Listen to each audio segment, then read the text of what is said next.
Hello and welcome to Sansad TV. You're watching Viewpoint with me, Frank Rausen Pereira. Well, the Reserve Bank of India has stated that the Indian economy remains resilient despite global economic, trade and geopolitical uncertainties. In an article titled State of the Economy in the June bulletin, the RBI has said that the global economy is in a state of flux, reeling from the twin shocks of trade policy uncertainties and a spike in geopolitical tensions.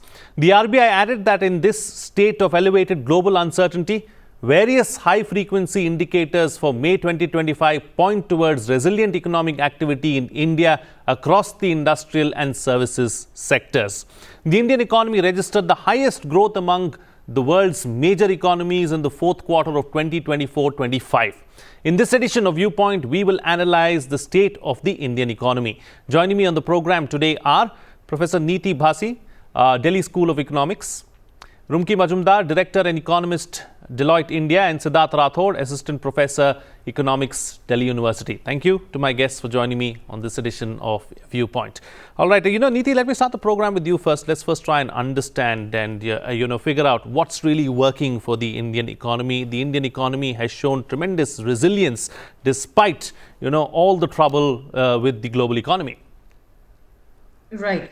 Yeah. So, Frank, the resilience of the Indian economy in the face of all the global headwinds that you mentioned, like trade wars and the geopolitical tensions, and even the external demand shocks that we see, all this resilience can be attributed to a combination of some structural and some policy-driven factors. While I cannot touch upon all of them in this span of time, but I'll focus on two or three major ones. For India, the strong domestic demand that it has is a very strong growth anchor. We are a consumption-driven economy. And as the RBI bulletin has also pointed out, that the private final consumption expenditure has contributed close to 55% of GDP. Now, when an economy has a strong domestic demand, that acts as an internal buffer. And even when there are, global headwinds and when the external demand weakens, your strong domestic demand keeps the economy resilient.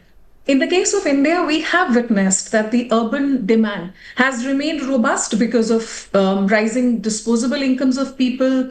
There's formalization of the economy, the digital infrastructure has expanded exponentially. So this is a major growth anchor which keeps the Indian economy resilient to external shocks. And this is something we have witnessed earlier as well. Other than that, we have some policy-driven factors as well. For example, public capital expenditure.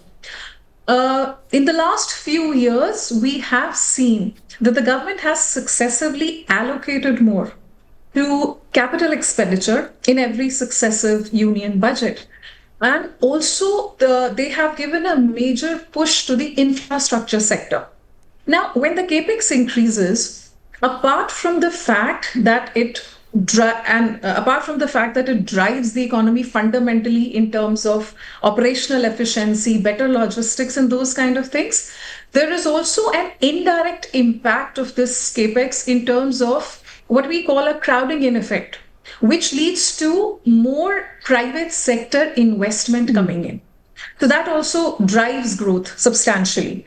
And maybe one more thing for which I can, add to this is the Indian economy has been prudent in terms of its external sector management. External sector where we talk of trade and FDI that is coming into the country. So if we look at the RBI bulletin report, the current account deficit has narrowed. And our forex reserves are at a very comfortable position. The last I read about it was they have exceeded 690 billion US dollars. So that is a very comfortable position for the Indian economy at the moment. And this, coupled with reasonable levels of inflation, very much within the target that we have set for ourselves, all this has added to the resilience that the economy is witnessing right now. So I think that's how I'll sum up at Absolutely, the moment. absolutely. As far as the Indian economy is concerned, we are in a bright spot. This is not something that India has been talking about. This has been something that global agencies are talking about as well. Talking about external shocks, Rumki, how long can the Indian economy stay insulated from external shocks? Because let's not forget that we are an integrated world. At the end of the day, we are all looking at trade between nations. We are looking at disruptions of supply chains as a result of what's happening in West Asia, etc. So how long can we stay insulated, and what needs to be done to ensure that this trend continues for India? Thank you so much, for Frank. So I would like to add on to the points to what Niti already mentioned here. The fact that India has shown exemplary returns on capital is one point that I would like to suggest, is that shows how India has been insulated. So if you notice how the capital markets moved since September, of course there was a dip. But look at the rebound that we have seen in our capital market. And it is one of the strongest rebounds that India has seen among any other emerging peers. And if you index all the capital returns to 2019, if anybody had put $1 invested in India, the returns would have been, is currently at around $220, which is more than 2 times of what the investments had been. No other peer country, be it Brazil or China or Indonesia or Malaysia, none of these countries have given that level of return. So clearly, India has remained insulated despite pandemic, despite geopolitical uncertainties. The second is the fact that we have moved up the value chain in manufacturing. Even the fact that the government has been through PLI schemes, through different measures, reforms that manufacturing should be pushed. Our export component of high-end manufacturing goods has actually moved up.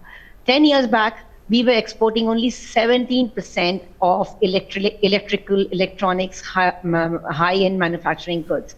Today, that number has gone to 32%, and the share of traditional goods have come down. So clearly, we are making efforts through innovations, through digitizations to move up the value chain. And the third point I would like to say is India is also changing its labor market narrative. Earlier, we used to say we are cheap labor market. Today, our workforce has the highest AI adoption rate. It's a Stanford Education Index that they have done a study about. India has the highest in the world, where the labor adoption for Gen AI is the highest there.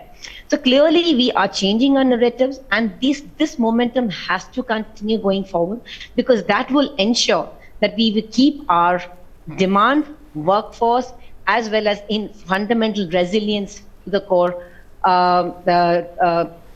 completely untouched from global market shocks.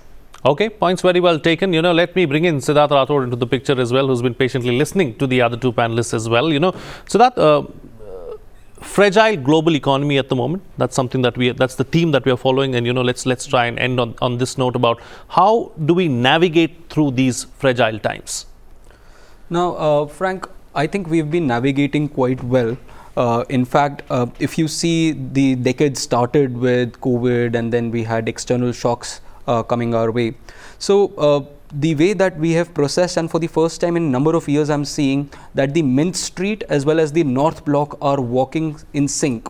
And that is the way forward, that we have to navigate a way whereby both the finance ministry as well as RBI walk through the path of reforms as well as growth. Now, what lies in future, and how do we sustain this particular growth? I would say that given the external environment, right now we should focus on our domestic economy. And within the domestic economy, both the panelists have said that we are doing well, but there are certain areas where we need to improve. For example, the manufacturing. Now, although the FDI is coming in manufacturing, but still we need to upgrade our manufacturing. We need to have more people in the manufacturing sector. We need to pull people from the agrarian sector to the manufacturing sector. In fact, post-COVID, we have seen that the agricultural workforce has in fact increased, labor force has increased. We need to pull people from the agricultural sector and provide enough incentives in various fields of manufacturing so that we can have low skill, medium skill and high skill manufacturing. The other area is the, what I see is if we want to stay resilient is the quality of employment. Although the PLFS data suggests that the unemployment rate is in control and the labor force participation rate in India, especially for women, is increasing. But at the same point of time, we need to focus on quality of jobs. We need to think beyond gig economy workers as well. That is the way through which we can then develop, we can have certain paths, we can have certain milestones that we know a milestone of 2047, we need to have intermediate milestones. For every 5 years, say 2030, where do we want to see and where do we see ourselves, 2035, 2040. This is how I think with these paths, by placing these small markers, we can progress towards the Viksit Bharat goal. Absolutely. All right, let's take the discussion forward now and talk about, what's really working for the Indian economy. Let me bring in Niti once again into the picture. What are the sectors that are doing well, that are propelling this kind of growth, and where are we dragging our feet? Right. So, yeah, the sectors, actually, if you look at the sectoral breakdown, some of them are the traditional sectors where we have been doing well for a few decades now. For example, if I say the services sector, that has sustained its momentum. Within the services, we can look at subsegments like hotels, communication, transport, for example, because there has been an urban demand recovery post the pandemic. There has been a rebound in terms of travel. So these are sectors which are showing some growth. Then we have real estate, we have professional services, which are benefiting from digital adoption, which are benefiting from increased credit activity, for example. Another conventional sector where India has been doing well consistently is the IT and business services that we are all aware of. So it's IT and IT-enabled services. This sector is doing well despite the global tech headwinds because India remains cost-effective and a skilled hub for digital and software export workers. Now, apart from these conventional sectors in which we have seen a sustained momentum, manufacturing activity has picked up. It may not really match the kind of levels that we desire for the Indian economy, but core sector output has grown strongly. For example, if we talk of steel or if we talk of cement, these are sectors which have shown some growth in the core sector output. Capacity utilization has increased in manufacturing and it has surpassed its long-term average of, I think, something close to 74%. So there is a government push. One of the panelists talked about the PLI scheme, the Production Linked Incentive Scheme, which is doing its job in terms of supporting certain important sectors like electronics, like pharma, or steel for that matter, where India has some sort of a competitive advantage. So I guess these are the sectors which are doing well for India. And one sector where we need to focus a bit more, I would say, is agriculture and allied activities, because we still are primarily an economy where more than half of our population is engaged in agriculture.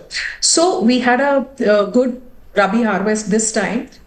Food security is not a problem as of now, but I think agriculture and allied activities is one sector probably where more focus is needed because we can leverage it to India's advantage. Absolutely. So yeah, I guess. Absolutely. I think very well summed up. Rumki, coming back to you now, what are some of the challenges that you foresee? What are some of the stumbling blocks do you see along the way? Where do you think that we need to focus on? Right. So I think since the topic that we are discussing is geopolitical uncertainties, one of the biggest impact it would have is in the disruptions in global supply chain. And this could be a risk as well as an opportunity for India. Risk, why? Because it would definitely lead to a higher cost of production, because a lot of supply of materials, raw materials, will probably get restricted or get disrupted. China is imposing restrictions on very key minerals which are required for solar panels or even EV batteries. So those restrictions could actually have an impact on our inflation. It could have an impact on our import bills, because it will increase crude oil prices. If they go up, it will definitely increase our import bills, and current account deficit and currency could come under pressure. But opportunities, because clearly globalization trends are now shifting. There's a shift in the belief that countries need to diversify, and India is emerging as a very strong ally for many of the countries. And if the way when we interact with our clients, they're showing a lot of interest in India. They want to know more about India. They want to invest in India. And and given the fact that we have been the fastest growing economy, our economic fundamentals have done really well, these are the factors will definitely ensure that investors continue to keep investing or show their interest in India. Going forward, we believe that this trend of supply chain fluidity, which will last probably another couple of years, will help India bring in a lot of manufacturing and even services, because servicification of manufacturing will also come into the picture, and all this will be a big opportunity for India. Okay, Siddharth, let me bring you into the picture once again. Let's look at areas that probably need special attention, a little bit of hand holding maybe, and that extra boost. So I would pick up, as I was saying, agriculture as the number one area. In fact, there has been a lot talk about PLI 1.0, PLI 2.0, which focuses on more labor intensive areas. In future, I would like to see agriculture to be covered in PLI as well, because we have so much of potential in terms of export of agrarian products, and that is where you can generate a lot of income as well. Now, to bring a certain amount of history into this entire development paradigm, if you see China, we compare ourselves to China a lot. China from 1978 to 84 focused on its agrarian sector. It freed its agrarian sector through a household responsibility system, and that led to the revolution in China in its manufacturing sector. So if we are thinking of developing ourselves, if we are thinking of resilience, I think agriculture is one area where we need to have a value addition, a value output, and we need to have those agrarian reforms back on the policy front. The second area is that it's an AI driven world, and right now, just like you have value chains, AI also has a value chain which is right now concentrated in two areas: Netherlands and Taiwan. Netherlands as the chip maker, and then Taiwan as the chip assembler. So the entire globe is dependent on these two, and we need to think in future how we can win the fourth industrial revolution. And winning the fourth industrial revolution lies in chip making ability. The other areas is how do we diversify ourselves, how do we make us resilience to climate change. It's a fact now, and how do we have more adaptability as well as resistance towards the changes that is going to have on the economy. And finally, given that this is an era of deglobalization, we should find more avenues towards plurilateral systems and even bilateral systems. Just to add, in fact, yesterday the Honorable Finance Minister talked about the big, beautiful trade deal that we are planning to have with the US. So the next few years, I think, we will have more focus on plurilateral agreements as well as bilateral agreements. Absolutely. All right. Okay. Since you brought up FTAs and deglobalization, let me take both those issues forward now. Niti, talking about deglobalization, of course, we are looking at a world right now which is looking inward first, be it MAGA or any of those other things happening anywhere across the world, So what kind of an impact is that likely to have on the Indian economy? Because we have spoken about it already. We are a hugely services sector. We are an IT sector which, takes these things to the rest of the world. So as the world looks inward, is this going to have any kind of bearing on India?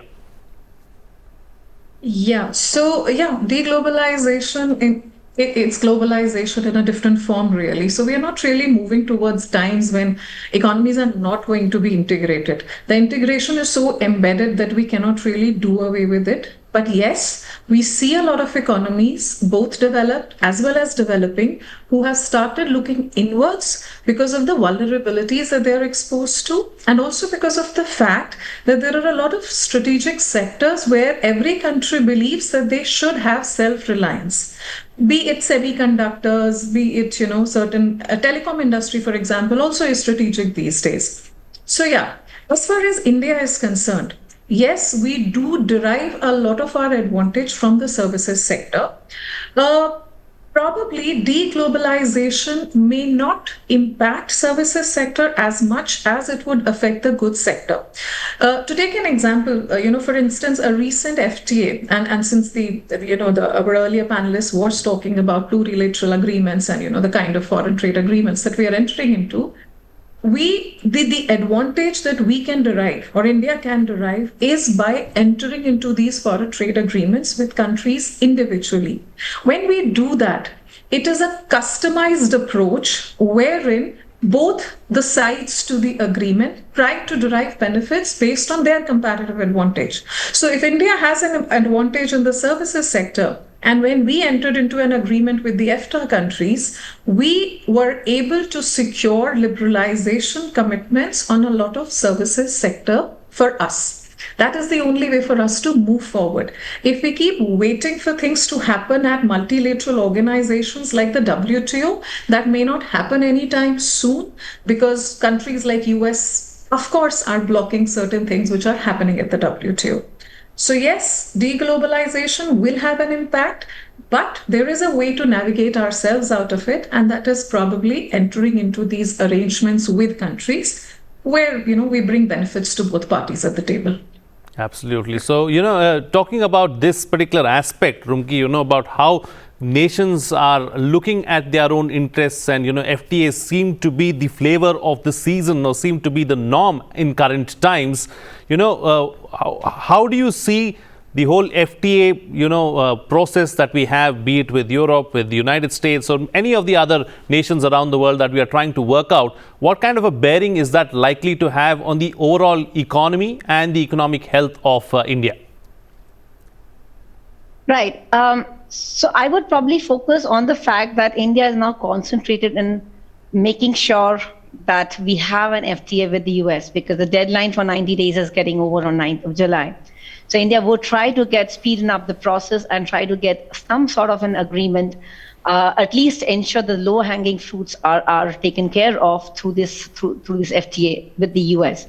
It already signed the FTA with the UK in the recent past.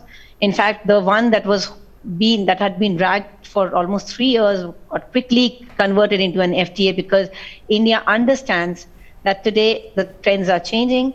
We have to ensure that we mutually take advantage of the advantage of the benefits that we have, the specialization we bring in, and that's something which we would like to take forward as a trend going forward. The next one that is coming up is the trade with the EU. And also, we are also looking at partnership with many of the Middle East countries like Saudi Arabia. We had already SEPA, but we are also kind of looking at many of the Middle East countries like Kuwait and others. So these are some of the trends that are catching up. Clearly, multilateral trade agreements will continue, but I think the whole focus is now moving towards having one-on-one quick trade agreements so that we can reap the benefits of the advantages that two countries can bring in and mutually benefit with each other. Absolutely. All right, time to get closing comment now before I wind up the program from you, Siddharth. So where do we go from here? What next? What does the road ahead look like? Now, I would say that right now the world has caught a cold, so to say, but India is on its way to brewing its chai and getting back to business. This is what I think India is doing, and this is the time when you have to press on the pedal. To give you an analogy from cricket, I mean, as I told you that we had a shaky start to the decade, and then we did some kind of consolidation in our economy through those structural and stabilization reforms. This is the time of slog overs now. We have fertile ground right now.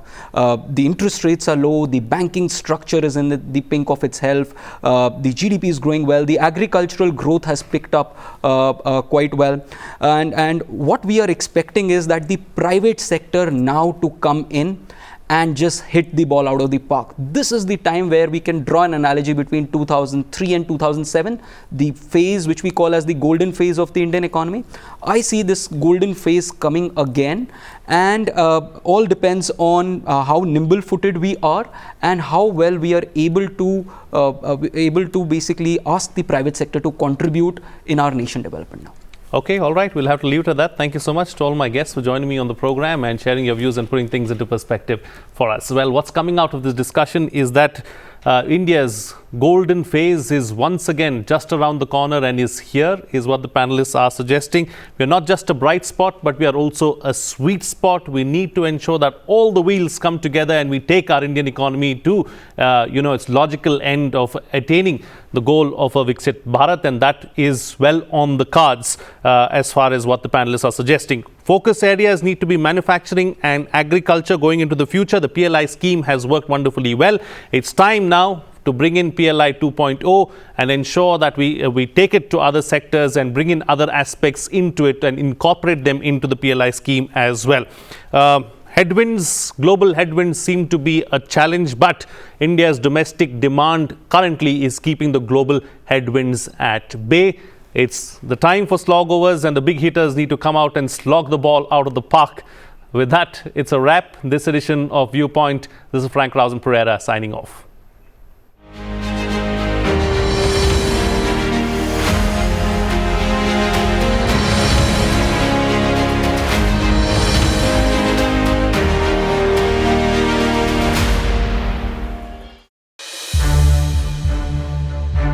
To watch more programs of Sansad TV, subscribe to our YouTube channel and don't forget to like and share them.